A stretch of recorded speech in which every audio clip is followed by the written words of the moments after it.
প্রিয় মানুষটিকে যদি নিজের বলে দাবি করতে না পারো তাহলে তুমি ভালোবাসতেই পারোনি। প্রশ্ন ছিল কে তোমার প্রিয়জন, উত্তর এলো যখন যাকে প্রয়োজন সে তখন প্রিয়জন। একটা কথা মনে রেখো, যেচে কথা বলি বলে মূল্যহীন ভেবো না। মায়া কম করতে শেখো, দেখবে কষ্ট কমে যাবে, কারণ মায়া জিনিসটা নেশার চাইতেও বিষাক্ত। সম্পর্ক চলাকালীন নয়, সম্পর্ক ভাঙার পর বুঝবে কাকে কার কতটা প্রয়োজন ছিল। পর তো পর, কিন্তু আপনগুলোও শালা স্বার্থপর। জীবনের জন্য নিঃশ্বাস আর সম্পর্কের জন্য বিশ্বাস খুব প্রয়োজন। তার কাছে হেরেই গেলাম যাকে সবচেয়ে বেশি মন থেকে চেয়েছিলাম। আমি হেরে গেছি ঠিক আছে, কিন্তু আমি যার জন্য হেরেছি সে যেন আর অন্য কারো কাছে হেরে না যায়।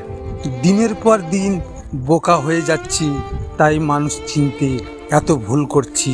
ভেবেছিলাম দুঃখের নদীটা পেরোতে পারলেই সুখের নদীর দেখা পাবো, কিন্তু দুঃখের নদী পেরিয়ে এসে দেখি দুঃখের নদীটা শুকিয়ে গেছে। ভিডিওটি ভালো লাগলে পাশে থাকবেন, আর হ্যাঁ, নিজের খেয়াল অবশ্যই রাখবেন, কারণ এটা স্বার্থের দুনিয়া। এখানে নিজের খেয়াল নিজেকে রাখতে হয়, অন্য কেউ রাখবে না। দেখা হচ্ছে পরের ভিডিওতে।